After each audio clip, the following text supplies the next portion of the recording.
สวัสดีครับทักทายตอนนี้เวลา 11 โมงเช้า 24 นาที 11 โมงเช้า 24 นาทีนะครับเจอกันที่เก่านะครับวันนี้ก็น่าจะได้ประมาณ3 คลิปได้อยู่นะครับวันนี้อยากให้ทุกคนลงคลิปกันเยอะๆนะครับอยากให้ทุกคนลงคลิปกันเยอะๆนะฮะ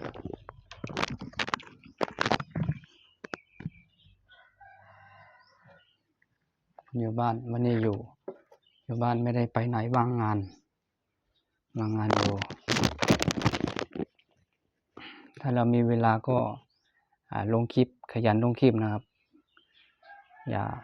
ย่าเพิ่งท้ออย่าเพิ่งถอยค่อยๆทำไปเรียนรู้ไปเรื่อยๆนะครับถ้าเราไม่ทำงานอันนี้เราก็ทำงานอย่างอื่นอยู่ดีถ้าไม่ให้กำลังใจคนนี้คุณก็ให้กำลังใจคนอื่นอยู่ดีถ้าไม่ติดตามคนนี้คุณก็ติดตามคนอื่นอยู่ดีนะครับยังไงก็ขอให้เป็นกำลังใจทักทายกันได้ไม่ว่าอยู่ที่ไหนก็ทักทายกันได้นะครับขอให้มีสัญญาณอินเทอร์เน็ต Wi-Fi ขอให้มีสัญญาณอินเทอร์เน็ตแล้วก็มีไฟนะครับถ้าเราไปเที่ยวบนดอยภูเขาอย่างเงี้ย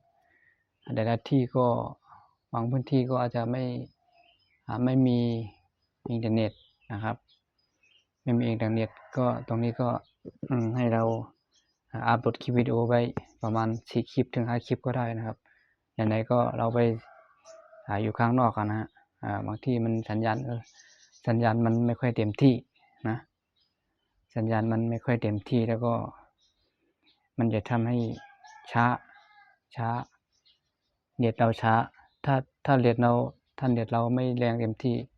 คุณไม่ต้องอัปโหลดนะครับฝากให้คิดไว้ไม่ต้องอัปเดตนะครับอัปเดตยังไงมันก็ไม่ได้มันช้าถ้ามันเกิน40-50 นาทีนี่ถือว่าช้ามากนะ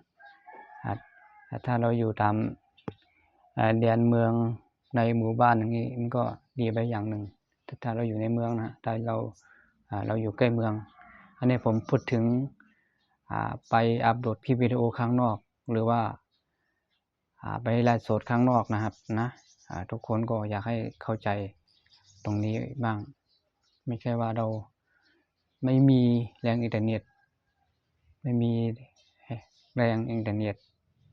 เราอยากจะโพสต์คลิปอัปโหลดวิดีโอมันก็ช้านะยังไงก็ดีนะครับเนาะแต่ละคลิปแต่ละวันก็พูดอาจจะแตกต่างกันนิดนึงนะครับแต่มันก็คล้ายๆกันนะสวัสดีครับทุกคน